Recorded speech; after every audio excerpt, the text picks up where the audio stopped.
Olá, amados! Aqui é o pastor Israel Silva falando sobre as eleições 2018. Sendo já domingo, dia 23 de setembro de 2018, faltando, portanto, 14 dias para as eleições que serão no dia 6 de outubro de 2018. Primeiro de tudo, espero que meus irmãos e amigos que porventura pensem diferente do que vou dizer, não se ofendam, pois nada aqui é pessoal. Apenas sinto o dever de expressar minha opinião, se na carne, se no espírito, não sei, Deus o sabe. Ainda inicialmente, defendo ser importante lembrar os erros do passado e suas consequências, para não repeti-los no presente e no futuro. Também por isso, recomendo que você assista esse vídeo até o final. Nesse sentido, a avalanche de informações disponíveis a partir dos trabalhos da Operação Lava Jato foram determinantes para iniciar o tempo de eu ser mais firme, juntamente com uma grande quantidade de eleitores brasileiros quanto à história política recente do Brasil. Amados, reconheço ter votado em candidatos da esquerda no passado, até as eleições de 2014. Mas como está escrito em Eclesiastes 3 e versículo 1, há tempo para todas as coisas debaixo do céu. Lembro-me de que, por ocasião do início da Lava Jato, comentei que os valores desviados eram tão grandes que não seria viável aos acusados gastá-los em vida sem fornecer forte evidência de seus crimes e serem pegos. Pois foi exatamente o que afirmou certo colaborador em delação premiada, dizendo: quando acumulei as primeiras dezenas de milhões de dólares, entendi que o esquema já não fazia sentido, pois já não o havia como usufruir do dinheiro sem levantar suspeitas. Fecha aspas. Tudo isso presente, o Brasil foi presa fácil no sentido de empobrecer a maioria da população, além de estimular ditaduras de interesse desse sistema mundialmente perverso à maioria das pessoas. Nosso tema então é: por que cristão deve votar no Bolsonaro? Também me junto aos que dizem que ele não é perfeito, mas é a única opção de nos livrarmos da praga PT e suas ramificações em outros partidos de esquerda. A partir do site da BBC News é possível verificar, em parte, o posicionamento de cada candidato à presidência no que se refere aos tópicos ali elencados. Apenas em parte, pois a maioria escreve muito e pouco responde às questões que afetam a maioria dos brasileiros. Também contribuiu para a minha análise e decisão a pesquisa feita aos programas de governo de cada candidato, além da verificação dos respectivos posicionamentos em temas nacionais ao longo dos últimos 4 anos, principalmente. Sem mais delongas, item 1. Educação e saúde. Retiro do programa do Bolsonaro o seguinte: conteúdo e método de ensino precisam ser mudados. Mais matemática, ciências e português, sem doutrinação e sexualização precoce, no caso de crianças. Além disso, continua, a prioridade inicial precisa ser a educação básica e o ensino médio técnico. Sobre o programa Mais Médicos, nossos irmãos cubanos serão libertados. Suas famílias poderão imigrar para o Brasil. Caso sejam aprovados no Revalida, passarão a receber integralmente o valor que lhes é roubado pelos ditadores de Cuba. Aqui já é preciso a gente explicar. Revalida. Revalida é o exame que todas as pessoas que se formam em medicina fora do Brasil precisam aqui prestar para que tenham seus certificados, sua credencial para exercer a medicina validada aqui no Brasil. Então, no caso dos médicos cubanos, eles passaram por cima dessa norma até então.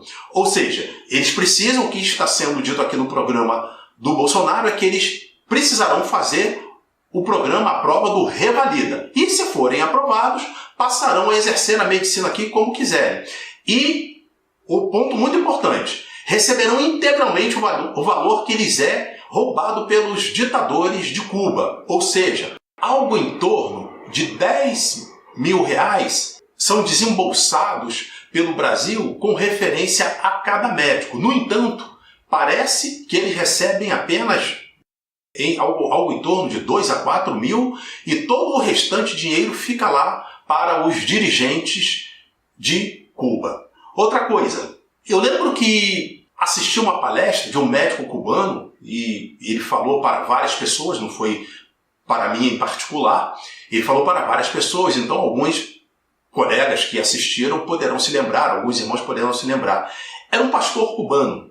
E ele, antes da palestra, ele havia conversado com algumas pessoas e ele dizia o seguinte: é tão bom, tão edificante a gente ver que tem aqui oficiais das Forças Armadas, tem pessoas, servidores públicos que são cristãos.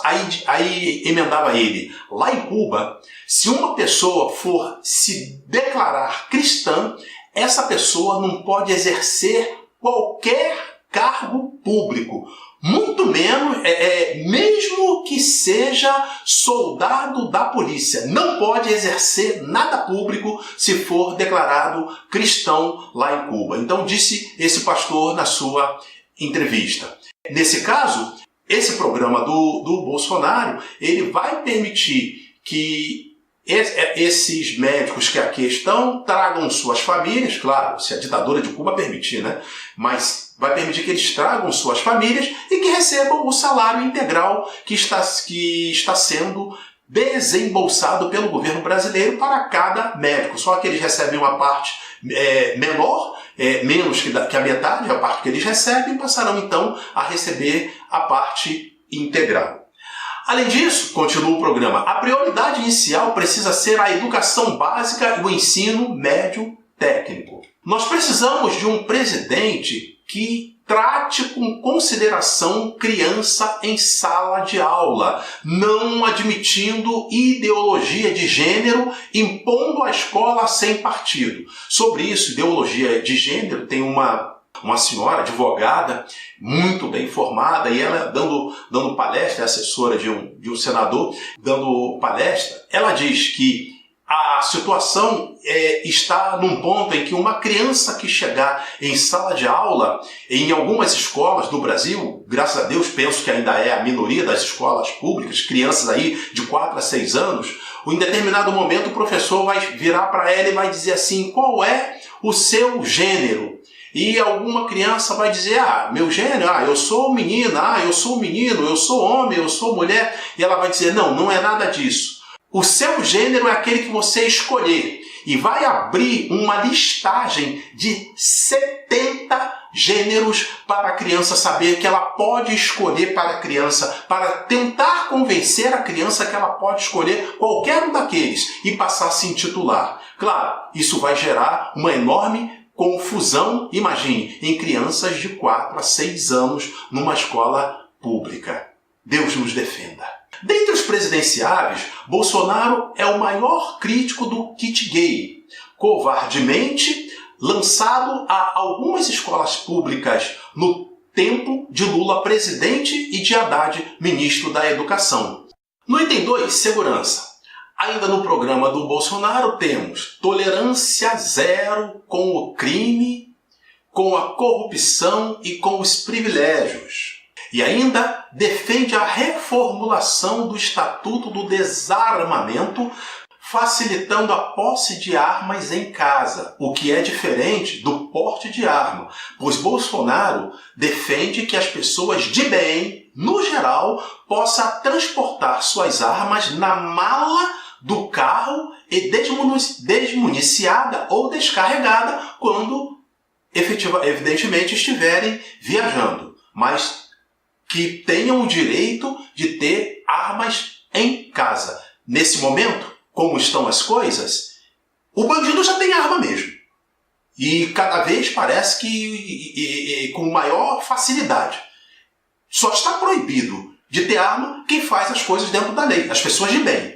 se não cometer a infração de ter a arma, e são só essas pessoas que estão desarmadas, porque os bandidos, os criminosos, os fora da lei, os marginais, já possuem armas. Então isso não afeta em nada a relação com eles. Defende mudança no Código Penal para estabelecer a legítima defesa de fato.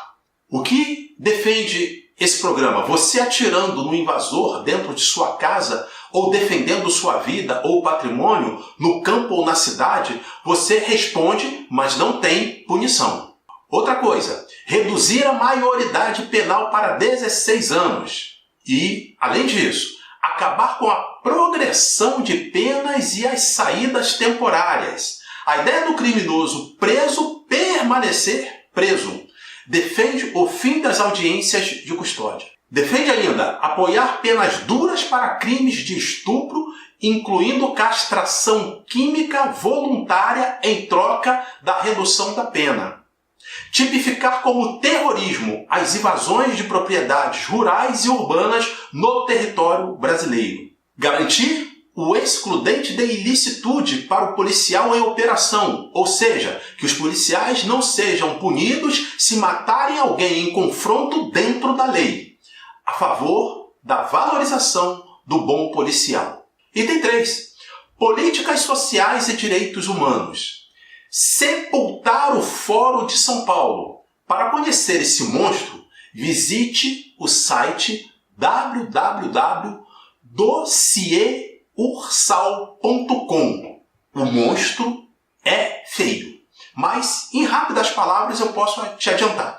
É Fórum de São Paulo porque o encontro inicial desse fórum se deu entre Lula e Fidel Castro na cidade de São Paulo. Por isso passaram a chamar de São Paulo. A partir daí, várias pessoas da esquerda brasileira e vários dirigentes, vários políticos da América Latina passaram a se reunir, mas aí você entra nesse site aqui que você vai tirar suas próprias conclusões e está com uma fartura muito grande de outros sites para você confirmar, vídeos com as pessoas se expressando. Então está muito fácil de você verificar isso aqui, até porque hoje em dia ninguém está escondendo mais nada. Só não conhece o que é a esquerda no Brasil quem não quer. Ou, na verdade, hoje em dia tem pessoas que fingem desconhecer. Mas hoje em dia todo mundo sabe onde é que está, como se diz, metendo o pé. Dentre ainda itens do programa, nessa parte ainda de que nós estamos falando na área de políticas sociais e direitos humanos. Fazer negócios com o resto do mundo, todo mundo, sem viés ideológico. Dar prioridade a relações comerciais com nações como Israel e não apenas com nações como a Venezuela. O programa também indica ser a favor das famílias de vítimas da violência urbana, redirecionando a política de direitos humanos para a defesa das vítimas da violência. Item 4. Economia e emprego. Defende redução de impostos, é contra a taxação de grandes fortunas e heranças e contra novas tributações a empresários. Isso aqui acho que cabe uma explicação. Vamos lá. Defende a redução de impostos. Bom, acho que aqui dificilmente a gente vai encontrar alguém que diga que seja contra. A grande maioria das pessoas entenderão que isso aqui é uma coisa boa. É contra taxação de grandes fortunas. Isso aqui tem uma armadilha aqui, tá? Daqueles que dizem que vão taxar. Aqui eu concordo plenamente com o que está aqui. Porque diz assim, eu vou, se eleito, vou taxar as grandes fortunas. Aí a maioria de nós que somos pobres, aí diz assim, é mesmo, tem que taxar mesmo. Pois é, agora raciocina comigo. Para que haja emprego, nós precisamos dos ricos, que são os ricos que fazem grandes empreendimentos, fazem grandes fábricas, fazem grandes setores, enfim, que podem empregar pessoas, que podem empregar quantidades de pessoas, pessoas em quantidade. Nós precisamos. Aí quando você diz que vai taxar as grandes fortunas, pode até taxar as que estiverem aqui dentro. Mas e os lá de fora? Vamos trazer as fortunas para cá? Aí eu pergunto, se fosse você, um milionário lá fora, sabendo que o Brasil passou a taxar grandes fortunas, tu traria a sua fortuna para investir aqui?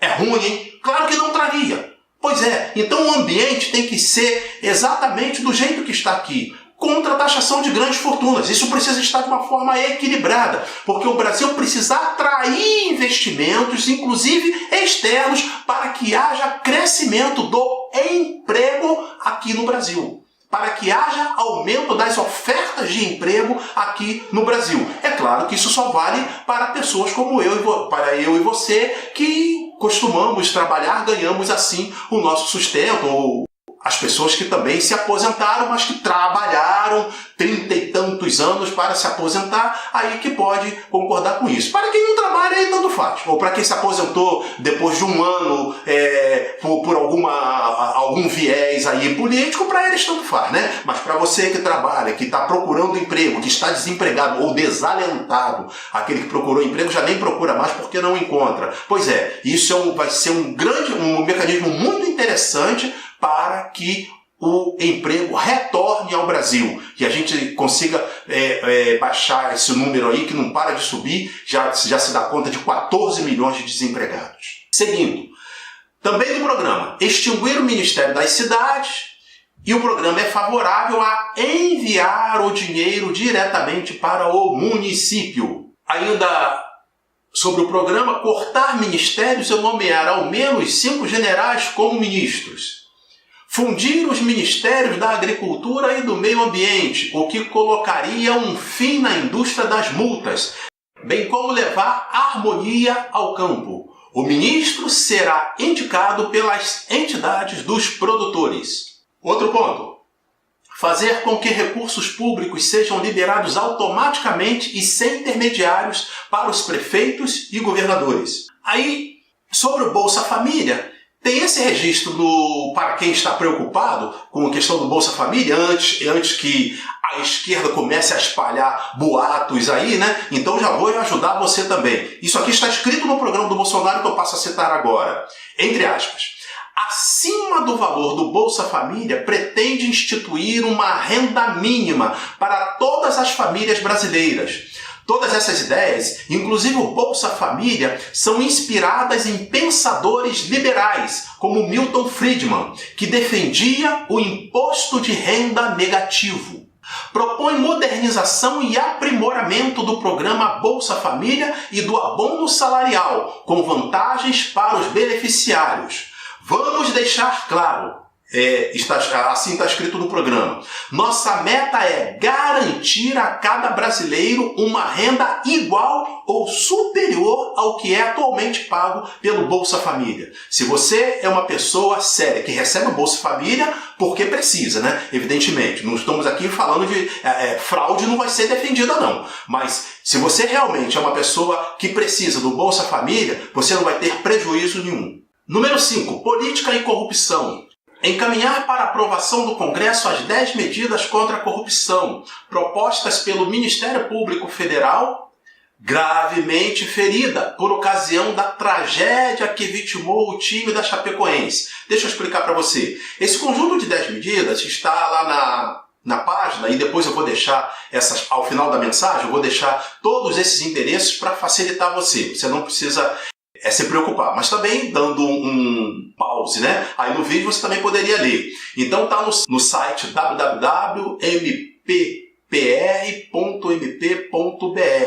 E o que acontece? Essas 10 medidas contra a corrupção era algo que estava ganhando uma força até no meio político muito interessante. No entanto, houve aquela tragédia da Chapecoense, e enquanto a notícia chegava e todo mundo preocupado, todo mundo triste, o solidário, de uns mais, outros menos, né? Com os familiares das vítimas da Chapecoense, com o que aconteceu lá com jogadores, jornalistas que faleceram, enfim. Aí se reúne o Congresso e desfigurou esse assunto das 10 medidas e aprovou um pacote lá de coisas lá que não tinha mais nada a ver com isso. Então, no programa do Bolsonaro está contido, está contemplado também batalhar para a aprovação das 10 medidas contra a corrupção, as 10 medidas contra a corrupção como elas são no seu original. Número 6. Política externa e meio ambiente. Deixaremos de louvar ditaduras assassinas e desprezar ou mesmo atacar democracias importantes, como Estados Unidos, Israel e Itália. Não mais faremos acordos comerciais espúrios ou entregaremos o patrimônio do povo brasileiro para ditadores internacionais. Sepultar o Foro de São Paulo. Isso aí eu já antecipei lá. Mas é muito importante ter isso em mente. Fazer negócio com o mundo todo, sem viés ideológico. Dar prioridade a relações comerciais com nações como Israel e não como a Venezuela. Revogar a lei de imigração e fazer campo de refugiados para lidar com a imigração de venezuelanos para o Brasil. O programa pretende mudar a embaixada brasileira de Israel de Tel Aviv para Jerusalém, assim como fez Donald Trump, presidente dos Estados Unidos. Pretende fechar a embaixada da Autoridade Palestina no Brasil. Não vai tirar o Brasil da ONU. Na verdade, Bolsonaro faz duras críticas ao Comitê de Direitos Humanos da ONU, que fez recomendação favorável à candidatura do Lula em 2018.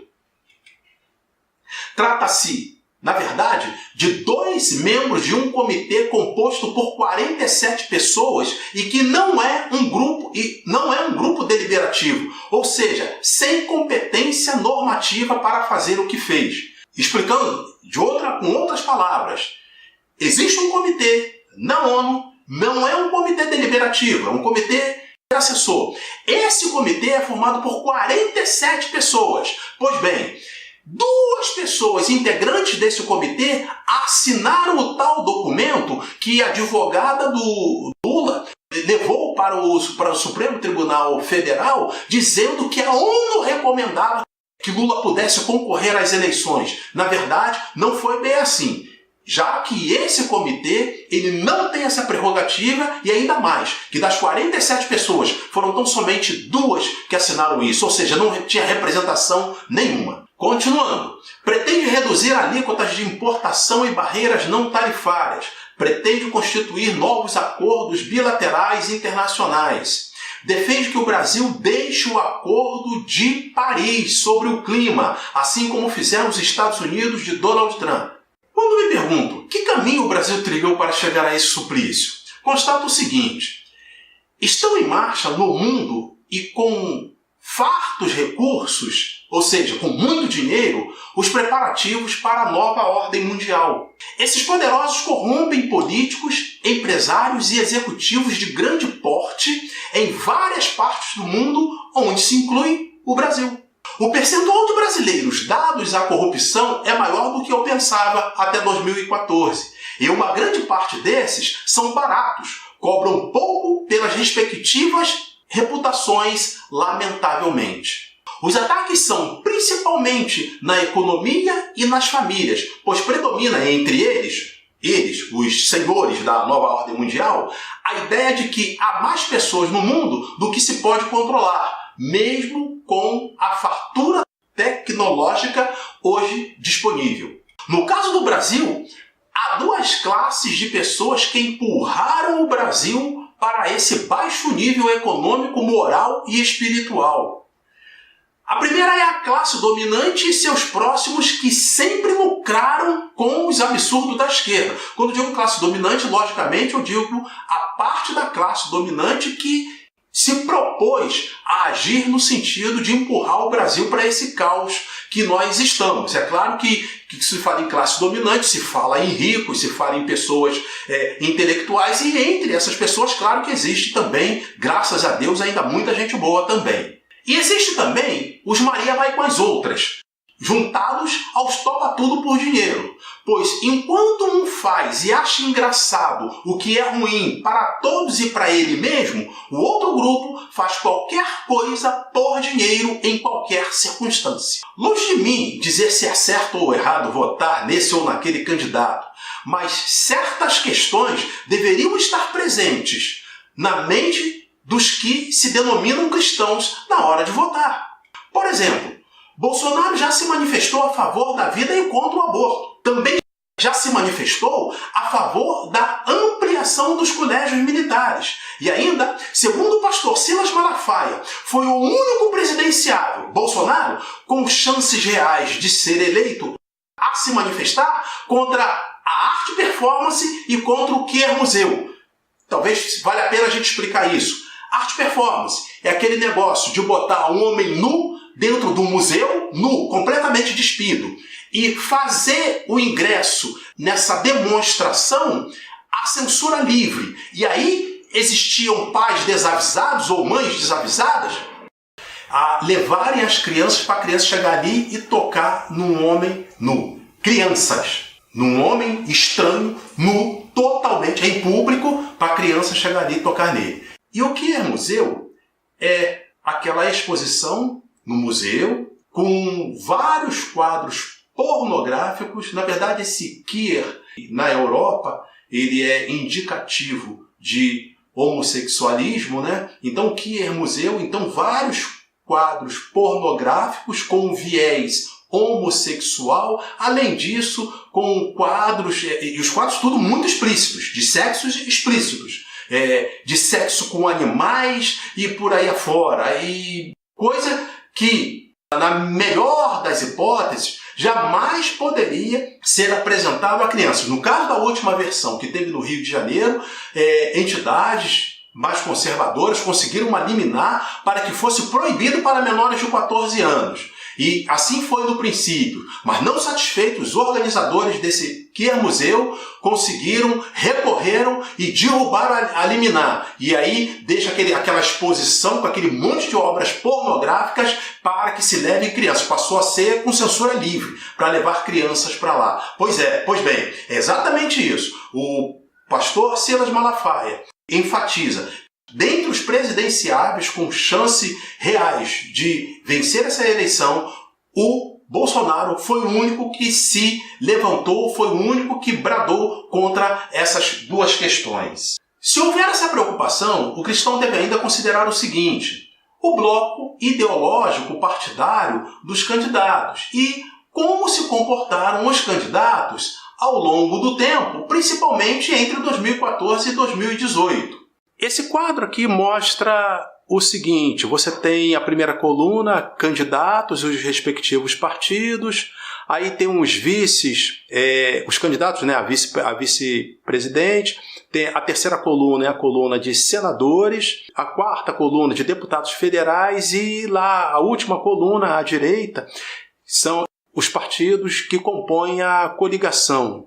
Aí no caso aqui você tem, eu selecionei apenas os 5 presidentes que foram, por exemplo, ao debate da Rede Globo, que são os 5 que estão mais bem colocados nas pesquisas, senão a gente ia tornar o vídeo muito grande. E também coloquei em ordem alfabética. E aqui ele mostra então o nome dos candidatos. Daqui na quarta linha está o Jair Bolsonaro, o partido dele, PSL, número 17.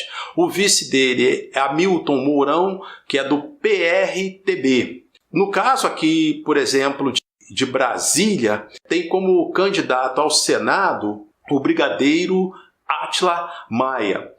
Por que isso é importante? Eu já te digo já. Mas seguindo essa linha aqui, a linha do Bolsonaro, aí depois vem deputados federais, tem uma lista de alguns deputados que são candidatos aqui no DF. Então é 17 mais alguma coisa, como se fosse 17 AB, né? Dá um número 1700 e alguma coisa, que dá 2 casas mais. Sempre com pessoas aí do PSL.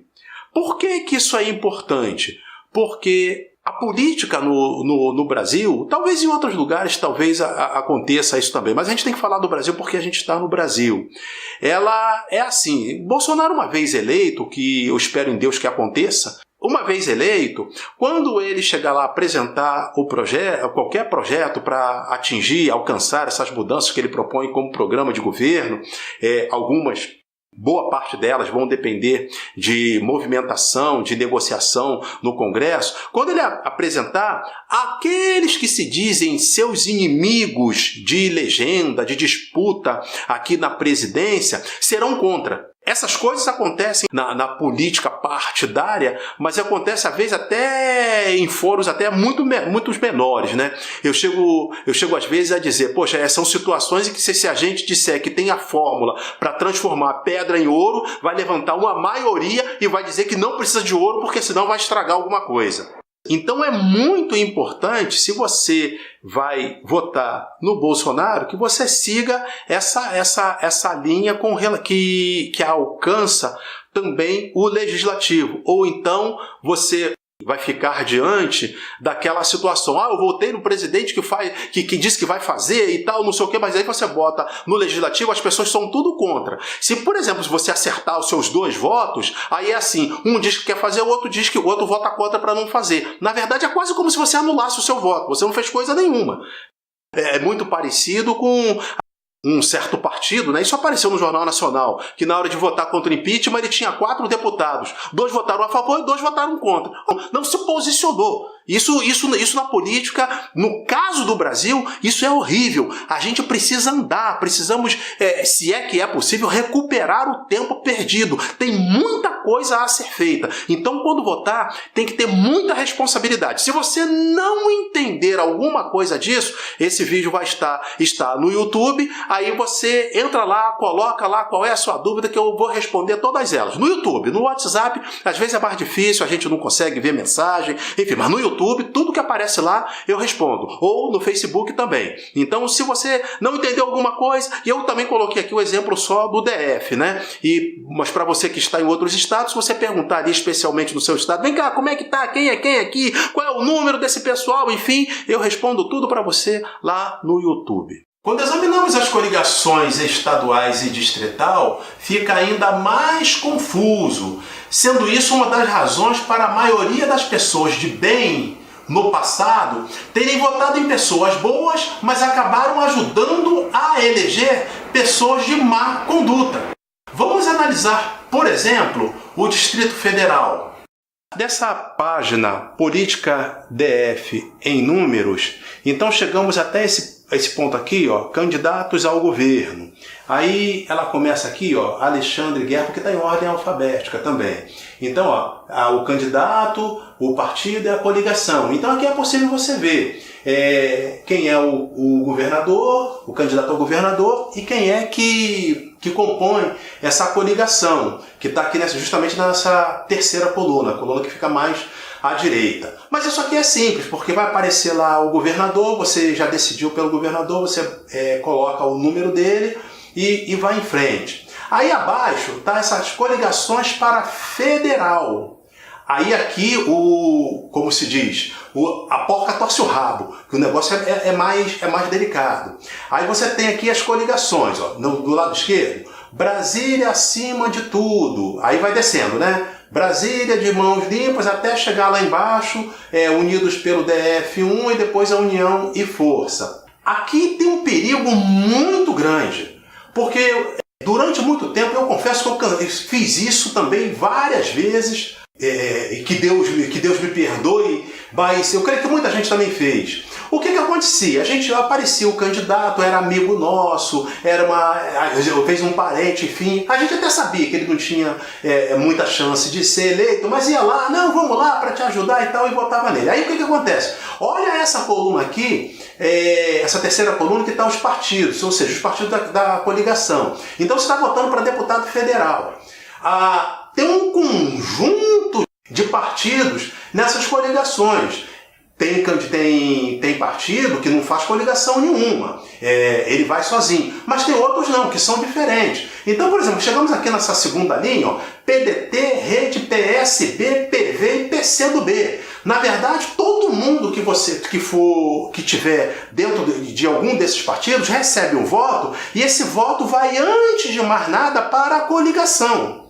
Aí, a totalização dessa coligação, o total dessa coligação, o total de votos, é que vai dizer, em relação ao total dos votos de Brasília, é que vai dizer se algum candidato será eleito ou quantos serão. Pode ser um, pode ser dois, pode ser mais do que isso, e também pode ser nenhum. Mas digamos que seja, por exemplo, quando tem aqui 1, 2, 3, 4, 5 partidos, não significa que serão eleitos 5 pessoas.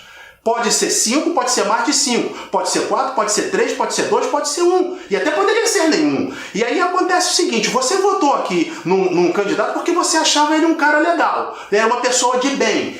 Às vezes, até um crente, até às vezes um bom crente. Não, eu conheço ele, conheço a família, muito bem, mas ele tem pouca chance de voto. Aí o voto cai nessa coligação e quando de repente dá apenas uma vaga, aí sabe o que acontece? Vai para o candidato dentro dessa coligação, alguns chamam de cabeça de chave, para um candidato dessa coligação que é o mais votado. Então o mais votado, por exemplo, teve 1.000, o segundo mais votado teve 800, o terceiro teve 400, o quarto teve 200 e tem o quinto que teve 1 voto. Aí na soma geral só tem esse conjunto de votos, vale se soma tudo. Mas aí, quando soma no geral, vai sair, por exemplo, saiu uma vaga só. Quem é que vai levar essa vaga? É aquele candidato que teve 1.000. Pois é, aí você votou naquele seu colega gente boa, naquela pessoa que você conhece, que tem um bom testemunho, que é até um crente fervoroso. Pois é, aí você vai ajudar a eleger, de repente, um candidato que está só esperando a hora para fazer um Kia, um museu dentro de um templo evangélico. Porque para ele a igreja não vale nada, ele está só esperando a oportunidade de fazer uma passeata gay na frente da sua igreja e assim por diante.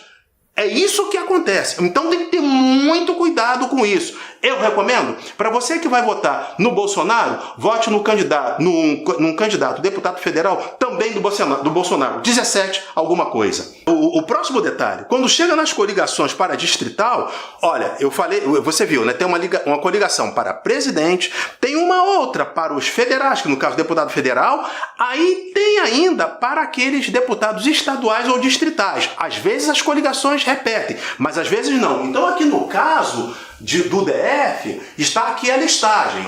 Ela é quase toda igual, mas você precisa também ter cuidado com isso, que também para o distrital pode acontecer isso. Então está em coligação, um com o outro. O candidato só diz, vota em mim, vota pelo número. Você tem que descobrir qual é o partido, então é você olhar isso aqui e ter muito cuidado com isso. Senão você vota numa pessoa muito gente boa e depois elege uma daquelas pragas que ajudaram a afundar o país, a afundar o Brasil moralmente, espiritualmente e economicamente. Concluindo, e se você gostou, dê um like, curta e compartilhe rápido, pois se não elegermos Bolsonaro agora, o Brasil passará a conviver com o risco real de ter sua democracia interrompida em 2019.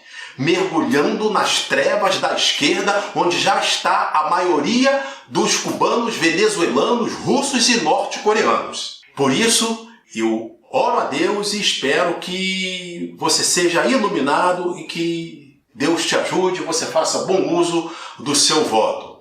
Para terminar, eu vou fazer uma oração também por essa eleição. E se você concordar, você também diga amém, depois você ore também em particular, em grupo, mas nós precisamos orar. Pai amado, em nome de Jesus de Nazaré, eu te oro, Senhor, pelo Brasil. Eu junto as minhas orações aos joelhos que se dobram perante Ti, Senhor. Aos joelhos dos Teus servos fiéis que esperam em Ti, que creem em Ti.